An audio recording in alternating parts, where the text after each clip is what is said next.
시작해 보겠습니다. 고전시가 12강. 네, 어부단가죠. 일단 주제는 방금 체크한 것처럼 자연친화 풍류, 거기에 따른 어떤 강호 한정에 해당되는 여유, 유유자적이 나타나는데 여기 제목에 쓰여있는 어부가 진짜 어부가 아니에요. 가짜 어부의 관념적 대상이에요. 그래서 이것과 똑같이 어부사시사라고 해서 어부가 똑같은 한자어로 쓰여서 가짜 어부가 나타난 것이 바로 네, 어부사시사 윤손도의 작품이다라는 점. 그 다음에 여기 제목에 있는 단가라고 하는 건 짧은 노래인데 이거 시조의 별칭입니다. 이 시조가 어떤 시조냐? 네, 평시조입니다. 참고로 여기에서의 시조는 네, 평시조를 나타내는 거죠. 네, 평시조를 나타내는 조선 후기의 특징이 조선 후기에 나타났던 네, 명칭상 특징이다. 그 다음에 연시조 다섯수로 이루어져 있는 형태인데 시적화제의 정서를 한자어로 얘기하자면 강호, 한정에 해당이 된다. 그 다음 특징 부분에 보면 서리법, 대꾸법, 대조, 색채 이미지, 의인법, 예, 표현법별로 의미가 있는데 서리법과 네, 서리법과 대조적 공간에서 대조법, 서리법, 그죠? 대조법, 네, 요런 부분들은 화자의 삶의 태도라든가 정서와 관련이 되고 그 다음에 네, 대꾸법과 색채 이미지, 그 다음에 의인법은 자연이라고 하는 그 대상물 또는 공간적인 의미를 네, 관련해서 표현하고 있다. 이렇게 정리할 수가 있습니다. 자, 바로 작품에 주어져 있는 첫 번째 수부터 차근차근 들어가겠습니다. 첫 번째 수부터 들어가지요. 자, 제1수로 네, 시작을 해볼게요. 제1수. 자, 초장부터 시작을 해보겠습니다. 자, 이중에라고 하는 건데 이중에라고 하는 것은 네, 살아가는 동안에 네, 사는 동안이죠. 사는 동안에 라는 의미고 다음에 네, 시름이 없으니 해서 시름이 없다라고 하는 것은 네, 시름이 없다라고 해서 시름 없으니 부분 네, 초장 좀 정밀하게 정리할게요.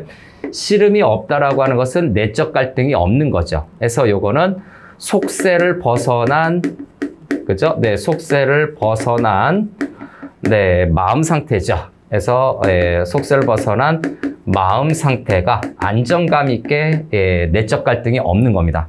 그래서 갈등이 없으니 자, 어부의 생애로다라고 얘기하네요. 그래서 어부의 생애에서 어부는 네모칸 쳐놓고 별표 쳐놓으세요. 미리 사전 설명을 깔아놨기 때문에 네, 괜찮습니다. 그래서 어부의 생애로다라고 해서 어부의 생애로다까지 밑줄 쫙 쳐놓고 네, 요 행도 전체적으로 좀 살펴봐야 됩니다. 네, 자연에 묻혀서 살아가는 삶을 얘기하는 거죠. 그래서 강호에 네, 강호라고 하는 것은 자연입니다. 예, 강호 또는 자연에 네, 은거하는 삶을 나타낸다. 은거해 가면서 살아가는 은거하는 네, 삶을 나타낸다라는 점이죠. 초장에서. 다음 중장으로 갑시다. 중장으로 가서 이 정도로 좀 끊어볼까요? 네. 그래서 네, 중장으로 가게 되면 이렵편주가 나오나요? 자, 이렵편주 그죠? 네, 이렵편주 네, 네모칸 쳐둡시다. 이렵편주 네, 주자라는 것은 배를 뜻하는 거죠. 그래서 이렵편주라고 하는 것은 하나의 낙엽처럼 자그마한 배라는 뜻입니다. 하나의 낙엽까지예요. 하나의 낙엽처럼 쪽배입니다. 그래서 표면적인 의미로 보면 하나의 낙엽에다가 플러스 쪽배라는 의미거든요. 작은 배라는 뜻이에요. 네, 쪽배라고 하는 것은 두 번째 굉장히 네, 작은 배라고 하는 거인데 이 작은 배라고 하는 것은 풍류의 수단입니다. 그래서 네, 세 번째 네, 풍류적 소재에 해당이 되고 네, 풍류적 소재에 해당이 되면서 네 번째 하나만 더 체크합시다. 예, 이렵편주라고 하는 건 시적 화자의 네, 화자의 시선 이동 1번이 됩니다. 시선 이동이 여기서 일어나는데 저기서 체크해서 시선 이동 첫 번째가 되는 것이 바로 네, 이렵편주 배 위에서부터 시작이 됩니다. 자, 이렵편주의 자그마한 쪽배에 쪽배를 만경파에 띄워두고 네, 넓은 바다에 띄워두고 네, 인세라고 하는 부분이죠. 종장으로 갑시다. 종장으로 가서 네, 인세 세모 칩시다. 자, 표면적인 뜻은 인간 세상이란 뜻이고요. 일수만 봐도 이 작품 어떤 건지 알 수 있어요. 자, 인세, 인간 세상이라고 볼 수가 있는데 또 다른 말로는 뭐 속세라고 합니다. 속된 세계를 나타내는데 이 인세, 속세에 대해서 시적화자는 네, 갈등과 고난의 어떤 부정적인 공간으로 인식하고 있어요. 그래서 부정적인 공간이다. 네, 우리가 알기 쉬운 말로 정리하죠. 자, 인세를 다 잊었거니 날 가는 줄 아는가? 그래서 날 가는 줄 아는가? 시간이 지난다는 것을 모른다는 얘기입니다. 날 가는 줄, 그죠? 네, 아는가, 줄을 아는가 하는 부분에서 네, 여기 설의법 쓰여 있네요. 그래서 첫 번째 설의법을 통해서 시적화자의 네, 삶의 태도라든가 또는 네, 속세를 벗어난 삶의 태도겠죠. 네, 정서를 강조하는 효과가 있다. 한 번은 좀 체크해야 되겠죠. 초장 부분에서 많은 일수 부분에서 많은 거라면 뒤에가 좀 편하니까. 다음 두 번째. 날 가는 줄 아는가라고 하는 것은 네, 시간 가는 줄을 모른다는 얘기입니다. 시간 가는 줄을 네, 모른다라고 정리할 수가 있는데 시간 가는 줄을 모른다라고 하는 것은 그만큼 자연을 즐기면서 살고 있다라는 얘기입니다. 그래서 네, 자연을 네, 즐기는 삶의 기쁨이, 삶의 즐거움이, 네, 삶의 즐거움이, 네, 크다라고 정리할 수가 있죠. 즐거움이 끝이 없다. 예, 뭐가 있죠? 다음 네 번째. 자, 날 가는 줄 아는가라고 하는 이 부분에서는, 네, 속세를 잊었어요. 네, 속세를, 네, 잊었다라고 표현할 수도 있고요. 거기에다가 자연 속에서 네, 한가로운 삶도 있죠. 네, 한가로운 삶을 살고 있겠군. 이런 표현들도 나왔습니다. 그래서 속세를 잊는다는 말을 또 말을 바꾸면 뭐라고 한다?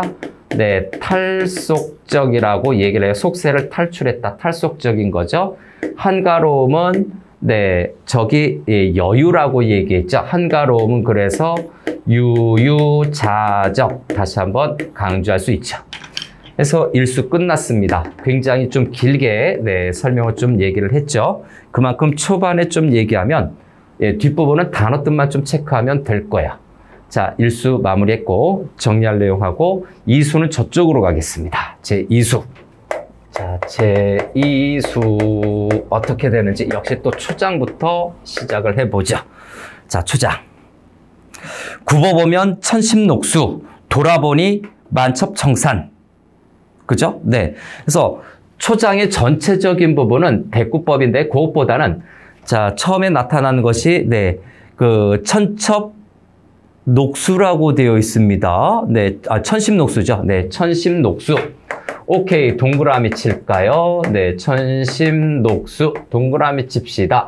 이거의 원관념은 자연을 나타냅니다. 그래서 요거의 의미는 네, 자연을 나타내는 대유법에 해당이 되는데 그럼 구체적인 의미는 무엇인가? 천심, 아주 깊어요. 네, 아주 깊어요. 뭐가 깊습니까? 천심, 녹수, 네, 물이 깊은 거죠. 천심, 아주 깊다. 천길이나 되는 그다 녹수죠. 그래서 두 번째 뜻은 네, 물이 네, 깊음이라는 뜻을 갖고 있는데 물이 깊다라고 하는 것은 결국 뭡니까? 바다의 아름다움 또는 강의 아름다움 정도로 네, 생각할 수가 있겠지요. 그래서 푸른 물인데 그냥 바닷물일지 강물일지 모르니까 물의 아름다움을 얘기하는 거죠. 물의 아름다움을 나타내는 표현이다. 그리고 앞에서 얘기한 것처럼 이거 자연의 대유적인 표현이라는 점 네, 알아두고 그 다음에 또 관련된 게 뭡니까? 천심녹수. 그 다음에 돌아보니 만첩청산. 네, 산이 빽빽이 겹쳐있는 만첩청산으로 되어 있는데 역시 동그라미 칩시다. 앞에와 똑같아요. 구분을 하자면 여기는 물의 아름다움을 얘기한 거고 요건 산의 아름다움이죠. 똑같습니다. 표현은. 네, 그래서 1번 자연을 나타내는 네, 대유법이 사용이 되고 있는데 이것은 네, 산이 빽빽하다라는 거죠. 네, 산이 산의 둘러쌈으로 얘기할게요.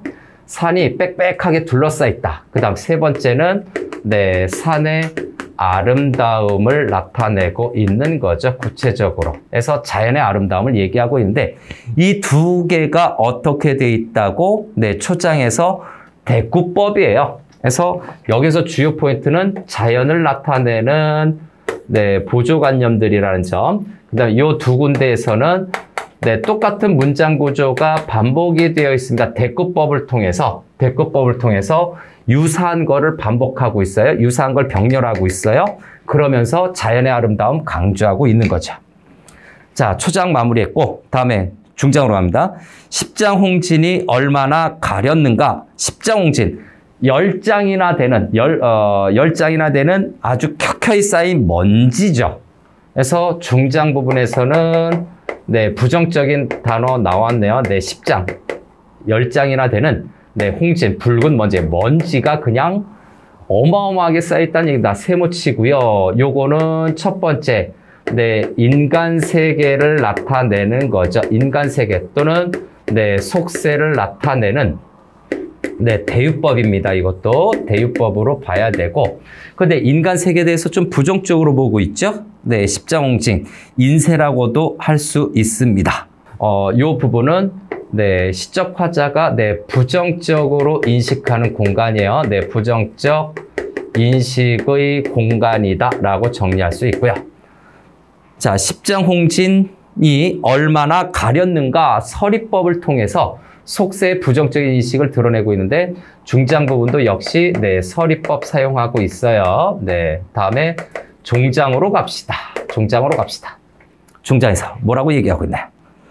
강호에 월백하거든 더욱 무심하여라. 자, 강호, 강과 호수라는 거죠. 다시 강호 동그라미.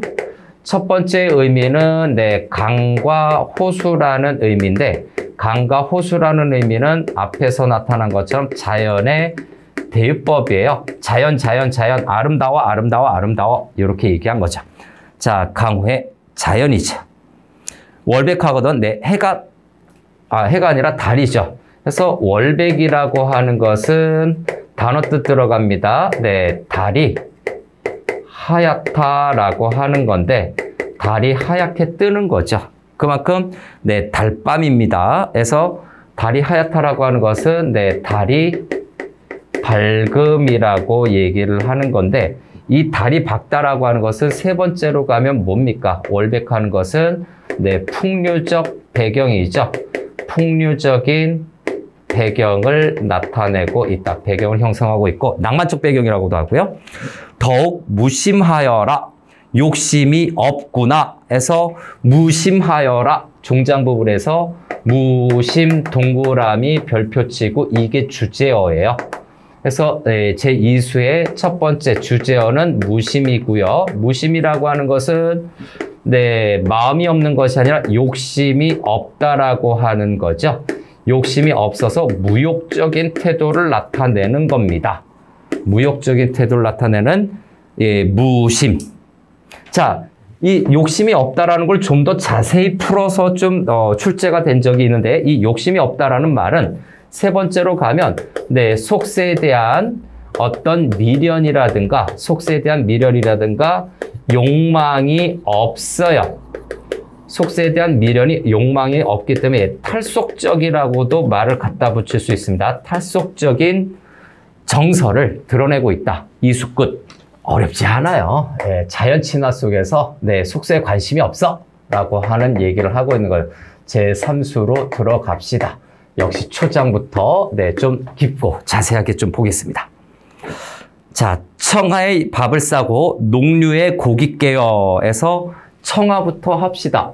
우리 술 이름 중에서도 청하가 있는데 네, 비슷하네요. 네, 청하 네, 밑줄 치고 자, 청하라고 하는 것은 네, 푸른 연잎이라는 뜻입니다. 그죠? 네.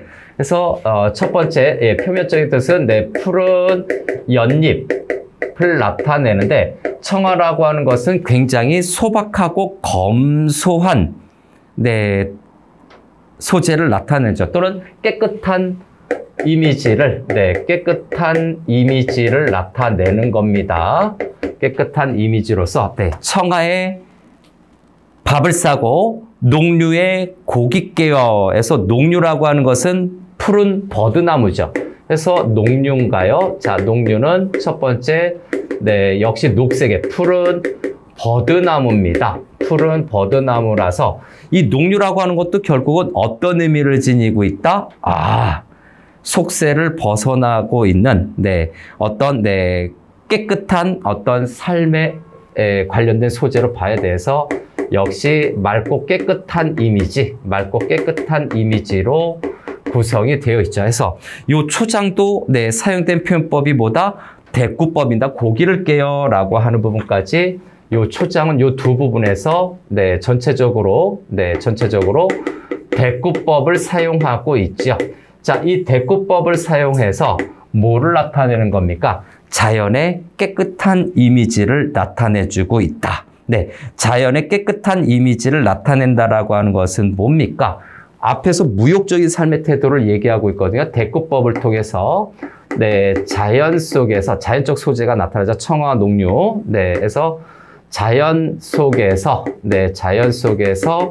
청빈한, 그죠? 가난하지만 소박하고 검소하고 깨끗한 자연 속에서 청빈한 삶을 살고 있음을 나타내는 거죠. 초장 이렇게 마무리하고요. 담백하게 표현했어요. 다음 중장 갈까요? 중장 가면 노적 화총에 배 메어두고, 노적 화총이라고 하는 것은 자, 노적 화총 이거 전부 다 자연물들이거든요. 노적 화총은 갈대와 자 억새풀이죠. 그래서 노적 화총 갈대 플러스 뭡니까? 억새풀이죠. 갈대 플러스 억새풀인데 이것도 일종의 자연적 배경, 자연을 나타낸다라고 봐야 되겠죠. 자, 배를 메어두고 라고 하는 거니까 여기 자연을 상징한다라는 점, 자연의 대유법이라는 건 이제 알 수가 있을 거고, 종장으로 갑시다. 이제 정서가 일관되게 흘러가기 때문에 종장. 일반 청의미, 요거는 좀 벗어났네요. 그래서 일반 청의미, 쌀 아니에요. 일반미 아닌가요? 과거에 아주 오래전에 그런 농담을 한 친구가 있었는데, 그건 아니고요. 일반 청임인데, 자, 일반 청임의 단어 뜻을 좀 체크해 봐야 되겠습니다. 자, 일반 청임이. 자, 표면적으로 보면 한자를 좀 봐야 돼요. 일반. 배 하나죠. 배 하나에 푸른 뜻을, 깨끗한 뜻을 갖고 있는 맛, 뭐 그렇게 얘기를 할 수가 있는데, 즉 요거를 자세히 보자면, 일반 청임이 첫 번째 일반이라고 하는 것은 뭐 작은 배 한 척이라고도 볼 수 있는데 일반 사람이라고도 해석이 돼서 보통 사람, 보통 사람보다 일반 사람이라고 할까요? 일반 사람이, 일반적인 사람이 청의미, 어떤 맑은 뜻을, 맑을 청자로 써야 돼요. 맑은 뜻을 품다라는 의미로 해석이 되겠죠. 여기서 일반 사람은 화자를 나타낼 거예요. 자, 그래서 두 번째는 2번으로 들어갈까? 요거 별표 쳐야 돼요. 여러 가지 들어가요. 한 3, 4번까지 갈 겁니다. 요거. 그래서 여기서 나타나는 요 일반 청의미는 자연 속에서 유유자적하는 삶을 시적 화자가 살아가고 있잖아요. 그 유유자적하는 삶에 대한 나름대로의 긍정적 가치, 긍정적 가치 부여라고 볼 수가 있죠. 긍정적 가치를 부여하고 있어요. 긍정적 가치를 부여하고 있다. 심지어 자부심이 있다. 이렇게까지 느껴지죠. 자, 일반 청임이고, 세 번째는 이거 형식적으로 보면 일반 청임이라고 해서 일반으로 봐도 두 글자, 청임이까지 합치면 5글자죠. 그래서 여기는 종장 첫 세 글자를 어긋나고 있죠. 종장 첫 구에 세 글자를 벗어났기 때문에 형식적으로 요거는 네, 변격 시조에 해당이 돼요. 일수와 이수는 정격 시조인데 이거는 변격 시조의 특성을 나타내고 있다라고 하는 일반 청임이. 그 다음에 어느 분이 아실까 부분으로 들어가겠습니다. 어느 분이 아실까 하는 부분에서 네, 요건 이렇게 어느 분이 아실까 라고 하는 부분은 어느 사람도 모른다는 얘기죠. 어느 사람도 모른다라는 뜻이야. 그리고 네, 두 번째, 이 서리법을 통해서 결국 강조하는 것은 뭡니까?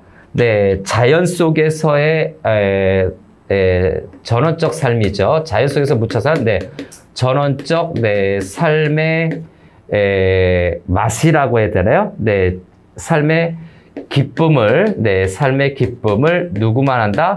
자신만 알고 있다라고 하는, 네, 자신만 알고 있다라고 하는 나름대로의 화자의 자부심이 나타난 거예요. 나만 알고 있어. 이런 즐거움을 화자의 자부심이 암시되고 있다. 화자의 자부심이 암시되고 있다.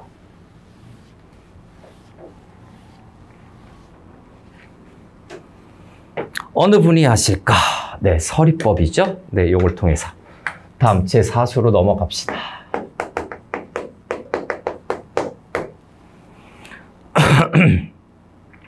했던 말 또 하는 거. 자, 이제 네, 산두에 한운이 일고 수중에 백구가 난다. 또 대구법인가요? 자, 산두부터 시작해 보겠습니다. 산두 네모칸 치고 산의 정상이란 뜻이죠. 아까 그 제1수부에서 이력편주를 체크했을 거예요. 그거에 이어서 첫 번째로 할게요. 자, 화자의 시선 이동이 되는 부분입니다. 네, 화자의 시선이 이동한 두 번째 부분으로 봐야 될 거고, 두 번째, 네, 배에서 산 꼭대기로 시선이 올라갔어요. 자, 산두라고 하는 것은 다른 말로 해서 네, 산 정상 또는 네, 산 꼭대기죠. 네, 산 꼭대기입니다. 그래서 네, 시선이 이동했다. 공간적 이동인지를 좀 봐야 되겠죠. 한운이 일고 시선이 이동하기 직접 올라갔다기보다 시적 화자가 바라본 거죠. 배를 바라봤다가 산 정상을 봅니다. 다음에 네, 한운이라고 하는 단어가 있네요. 한운 부분은 한가한 구름이죠. 한운이 일고에서 한운은 한가한 구름이라고 볼 수가 있는데, 이 한가한 구름에선 적에서도 나타나는 것처럼 자연 속에서의 여유가 나타나고 있죠. 네, 전원적, 네, 자연이라는 뜻의 전원적 여유가 나타납니다. 그래서 유유자적, 한중진미, 뭐 이런 거 한자가. 자, 한운이라고 하는 부분이죠. 네, 이렇게 됐나요? 그래서 한운은 좀 동그라미 쳐봅시다. 그럼 하나만 더 체크해 봅시다. 이 한운, 한가한 구름이라고 하는 건 시적 화자가 네, 신화의 대상으로 보는 거죠. 그래서 세 번째는 네, 자연을 나타내는 대유법일 수도 있고, 네 번째, 화자가 친하게 생각하는 대상, 화자의 친화 대상이라고 체크합시다. 친화 대상으로도 네, 설정할 수 있어요. 친화 대상이다. 앞에서 나타났다는 저 자연들은 다 시적 화자가 친해지고 싶은 친화의 대상이다라고 설정할 수 있는데, 특히 이 한운, 그 다음에 네, 백구가 있죠. 백구가 있어서 친화의 대상으로 볼 수가 있다. 그래서 자연 친화의 대상이기 때문에 여기서 뭐가 나타난다? 5번으로 체크해야 되겠죠. 무라일체라고 하는 한자 성어를 문제화할 수 있어요. 또 하나 더 있죠. 옆에 백구가 있을 겁니다. 네, 백구도 동그라미 쳐놓으세요. 자, 백구라고 하는 것은 네, 흰 갈매기죠. 그래서 네, 첫 번째 요것도 흰 갈매기고요. 흰 갈매기. 그리고 두 번째, 앞에서 본 것처럼 요거는 자연의 네, 대유법이 될 수가 있습니다. 자연의 대유법적인 표현이고, 다음 세 번째, 역시 네, 화자가 친하게 생각하는 화자의 친화 대상, 서로 일체를 하는 친화 대상이 되는 거죠. 그래서 역시 네 번째 무라일체의 대상이다. 무라일체의 대상이다 라고 다시 재정리해 줄 수 있다. 109예요. 109. 그래서 초장에 여기에 사용된 표현법도 뭐다? 대꾸법이죠.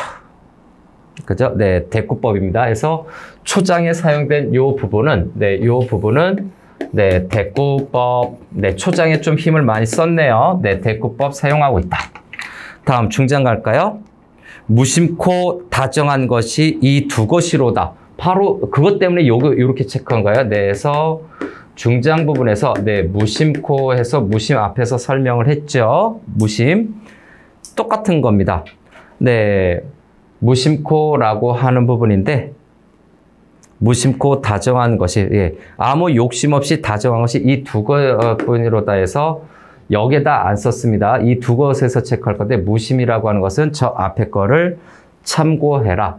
그래서 네, 욕심이 없다라는 뜻입니다. 욕심 없고 다정한 것이 네, 정이 많다라는 뜻입니다. 다정한 것이 이 두 것이라고 돼 있어요. 자, 이 두 것. 네모칸 치고 별표 들어갑시다. 이 두 것. 단어 뜻 체크해야 되죠. 이 두 것. 자, 이 두 것은 앞에서 했었던 이것의 원관념을 체크하자면 앞에서 했던 네, 저거 한운과 백구입니다. 한운과 백구를 나타낸다. 이 두 것. 그죠? 그래서 자연을 나타내는 건데, 네, 한운과 백구는 자연의 대유법이라고 얘기를 했죠. 네, 이 두 것, 한운과 백운이다. 백구다. 아마 요게 문제일 것 같은데, 자, 앞에서 의인법이라고 얘기했습니다. 그래서 의인법이라고 얘기를 했기 때문에, 얘네들은 시적 화자가 무라일체의 대상으로 인식하고 있는 대상이군. 꼭 정리해 주세요. 한운과 네, 백구 꼭 알아둡시다. 그래서 네, 다시 이 두 것이다. 그리고 두 번째 이 두 것이라고 하는 거니까 네, 의인법이 네, 사용이 되는데 얘네들한테 의인법 붙여도 돼요. 그래서 흰 갈매기 여기에다가 의인법 또는 의인화 이렇게 해도 됩니다. 한강고름에서 의인화 해도 되고요. 근데 여기 몰아버렸거든요. 그래서 백구에서 이 두 곳에다가 화살표, 한운도 이 두 곳에다 화살표 연결하죠. 다음 종장 갑니다. 일생의 시름 읽고, 네, 시름을 잊고 종장 부분인가요? 종장 부분은 시름을 잊고라고 하는 부분이죠. 시름을 잊고라고 하는 것은 탈속에 대한 탈속적 의지, 탈속에 대한 의지가 반영된 걸로 볼 수가 있고, 한마디로 속세에 대한 것을 벗어나겠다라는 걸로 정리가 되고, 그 다음에 예, 너를 쫓아 놀리라 해서 네, 너를 쫓아인가요? 네, 너를 쫓아 부분이에요. 그래서 네, 너를 네, 쫓아 놀리라라고 하는 부분이죠. 이 부분에서는 무라일체, 성속일려 네, 그런 정서가 나타나죠. 해서 간단하게 무라일체로 정리합시다. 무라일체의 네, 경지를 지금 드러내고 있는 겁니다. 무라일체 꼭 기억합시다. 성속일려, 자연친화를 나타내는 표현이에요. 제4수. 이제 마지막 오수 부분으로 들어갑시다. 마지막 오수. 했던 말 또 하고 또 하는 느낌이 드는데 어떤 표현법이 쓰여 있는가? 어떤 단어의 뜻인가? 어떤 대상을 설정했는가? 네, 그걸 보는 것이 맞죠. 자, 다음. 장안을 돌아보니 붓거리 천리로다. 자, 장안 세모 들어가시죠. 예, 장안 세모 들어가고, 네, 장안 부분은, 네, 제5수 바로 들어가죠. 그래서, 네, 제5수의, 네, 초장에 보면, 네, 장안 세모 들어가서 첫 번째로 들어갑시다. 첫 번째는 당연히 내 속세를 상징하는 거죠. 속세를 상징한다. 인간이 사는 속세예요. 근데 이 장안이라고 하는 것은 앞에서 저기 뭡니까? 화자의 시선 이동이라고 되어 있죠. 그래서 여기에다가 네, 화자의 네, 시선 이동 두 번째입니다. 공간적 이동 세 번째죠. 네. 화자의 시선 이동 세 번째 장소가 바로 장안 쪽이다라고 봐야 되겠죠. 그래서 장안을 돌아보니 하는데 속세를 상징하지만 만약에 이 시대적 배경으로 보자면 여기는 어디를 또 뜻할까요? 네. 한양을 의미할 수 있습니다. 한양이고 한양이라고 하는 것은 결국 네, 속세라고 하는 특징이 뭐냐? 먼지가 쌓인 것이 네, 갈등의 공간이라고 할게 갈등과 대립의 공간이다라고 체크하면 되겠습니다. 장안을 돌아보니 북궐이 천리로다 해서 북궐. 네, 이거는 세모 치면 안 될 것 같죠. 자, 북궐은 그냥 네모로 들어갑시다. 북궐이라고 하는 것은 한양 땅에서 북쪽에 있어요. 그래서 요거는 한양 중에서도 임금 계신 궁궐을 가리킵니다. 그래서 네, 임금 계신 네, 궁궐을 가리키는 거죠. 임금 계신 궁궐인데 더 구체적으로 얘기하자면은 네, 한양, 저기는 한양에 있는 네, 경복궁 정도로 이야기할 수 있습니다. 한양의 경복궁에 임금 계신 궁궐이겠죠. 북궐이니까. 네. 근데 이 한양에 있는 경복궁이라고 하는 거에서 저것만 하면 되겠느냐? 북궐이라고 하는 여기에서 시적 화자는 뭐를 얘기하고 싶은 거였습니까? 님과 많이 떨어져 있는, 임금과 많이 떨어져 있는 거리감을 나타내고 있는 겁니다. 거리감 놓치지 맙시다. 북궐에서 거리감 나타낸 거예요. 왜? 거기 네, 천리라고 되어 있거든요. 네, 천리라고 하는 그 부분에서 네, 거리감과 관련된 것이 네, 천리다 하는 부분이죠. 거리감이 어디다? 네, 천리에 드러나 있어요. 네, 천리 세모 쳐야 되겠죠. 그래서 요거를 북궐에다가도 적용할 수도 있고, 네, 천리 부분에서 네, 요거는 정서적 거리감이거든요. 진짜 천리가 떨어진 것도 있겠지만, 네, 정서적 거리감을 나타내는 겁니다.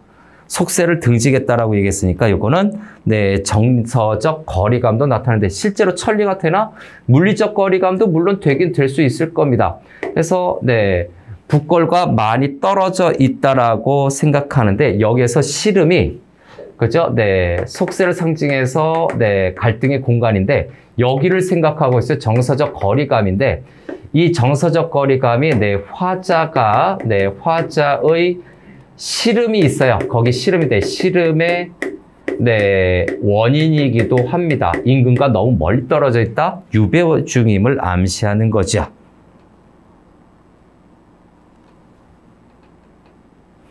앞에는 분명히 속세를 등지겠다는데 여기서 좀 다른 톤으로 나타나기 시작하는 거죠. 그래서 네, 천리로다. 거리감이 시적 화자가 종장해서 내 시름이 아니라 재생이 없애서 시름의 원인이 되는 건데 어주에 예, 고깃배죠. 그래서 중장으로 갑니다. 네, 중장에서 자, 어주 네, 고깃배라고 해야 되겠죠.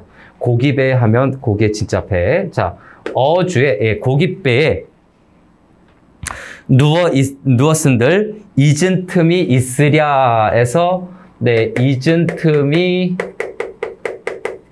예, 있으랴라고 하는 부분 밑줄 들어갑시다. 잠시라도 잊은 적이 있으랴라고 하는 부분이지요.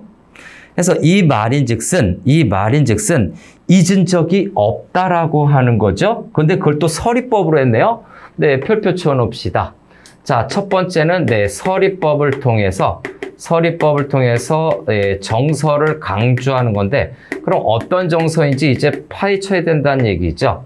네, 잊은 적이 없습니다. 잊은 적 없음이라고 간단히 정리할 수 있죠. 그럼 뭘 못 잊었는데 라고 하는 것은 나란 일을 잊은 적이 없습니다. 그죠? 그래서 네, 세 번째는 네, 나라에 대한 나라 일을 잊은 적이 없다라고 얘기를 할 수도 있고요. 또 일부 문제에서는 임금, 연군 지정을 의미한다. 이렇게도 평가가 됐었어요. 임금의 북궐을, 임금 계신 궁궐을 얘기했기 때문에 연군 지정으로도 네, 설정할 수 있다. 근데 나란 일이라고 하는 것은 뭡니까? 그 다음 종장에 보니까 제세현을 얘기하고 있거든요. 그래서 잊은 틈이 있으랴. 네, 잊은 적이 없어요. 그 다음 다섯 번째. 요거는 제1수죠. 네, 일수의 종장과 의미상 대조가 되고 있죠. 말의 앞뒤가 사실 수에서 종장에서 인쇄를 다 잊었거니라고 되어 있거든요. 근데 여기에서는 잊은 틈이 있으랴, 잊은 적이 없다라고 얘기하고 있어요. 뭐가 맞는 거지? 이런 생각을 할 수가 있는 거죠.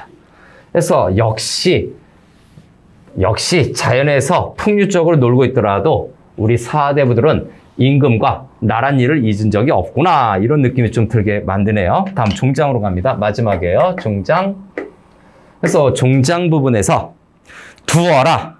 감탄사 영탄법이죠. 그래서 두어라라고 하는 건 아무런 것도 없어요. 그래서 요거 감탄사 낙구에 해당이 되는 건데 감탄사 낙구 한 번은 체크해야 되죠. 감탄사 낙구로서 요 감탄사 낙구가 사용되면 기본적으로 영탄법입니다. 영탄법이죠. 두어라. 뭔가 포기하고 제끼는 건가요? 내 시름 아니라 자, 내가 걱정할 바가 아니야. 내 시름이 아니라 제세연이 없으랴. 내가 걱정할 바가 아니야. 나라를 구할 인재가 없겠는가? 이런 뜻입니다. 실제로 내 시름이 아니라라고 하는데 내 시름 아니라라고 했지만 요 시름 자 화자가 네 말과 다른 화자는 어떤 그 내적인 갈등과 네 고민이 있어요. 그럼 내적 갈등과 고민이 바로 뭡니까? 나라 걱정이겠죠. 그래서 요거에 관련된 것은 나라 걱정이라고 봐야 되는데 이 나라 걱정하는 것을 뭘로 본다? 우국지정 또는 우국충정이라고도 얘기합니다. 우국지정, 우국충정으로 볼 수가 있고 또 다른 걸로는 앞에서 이미 나타난 것처럼 네, 연군지정으로도 볼 수도 연군지정 가능합니다.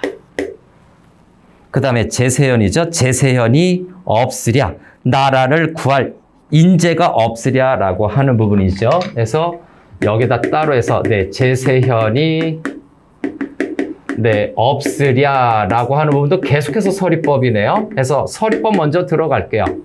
자, 없으랴 해서 네, 서리법인데 이 서리법은 정설 강조하는 것도 있지만 없으랴. 서리법이 사용되어 있고 두 번째, 제세현이 문제가 되지요. 네, 제세현은 일반적인 의미는 네, 나라를 구할 인재, 나라를 경영할 인재라고 봐야 되겠죠. 나라를 구할 인재 또는 나라를 잘 운영할 인재라고 볼 수가 있는데 세 번째는 저 제세현이 네, 제세현이 바로 네, 제세현 이퀄 네, 시적 화자로도 볼 수가 있거든요. 시적 화자라서 임금을 걱정하고 국거를 네, 바라본다라고 하는 건 네, 화자가 나라를 경영할 네, 또는 구할 네, 인재인 거죠. 인재이지만 네, 귀양와 있음을 암시하는 거죠. 귀양과 있음을 암시하는 겁니다. 자연 친화일지 귀양인지는 모르겠지만 네, 귀양와 있는 것이 더 합리적인 것 같거든요. 천리에 떨어져 있으니까 네, 천리에 떨어져서 네, 임금과 떨어져 있는 걸로 봐서 귀양와 있는 것 같습니다. 그래서 귀양와 있음인데 결국은 시적 화자는 자연 친화적인 삶을 살고 있지만 다른 해석이에요. 자연 친화적 네, 삶을 살고 있지만 약간 서술형 비슷하게 좀 돼버렸네요. 자연 친화적인 삶을 살고 있지만 또 한편으로는 어떻습니까? 속세를 전혀 잊지 못하고 있거든요. 있지만 네, 속세에 대한 미련과 근심을 네, 걱정하는 마음이죠. 걱정하는 마음에 근심을 지니고 있다라고 체크해 줄 수도 있습니다. 마무리하겠습니다.